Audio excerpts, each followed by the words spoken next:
Die Verbindungsklemmen der Serie 222 mit Cage Clamp Kompaktanschluss verbinden Ein-, Mehr- und feindrähtige Leiter. Und das ohne Werkzeug.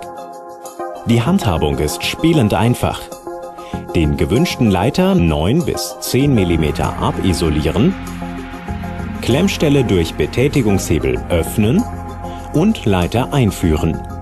Zum Schließen den Hebel in Ruhelage zurückführen.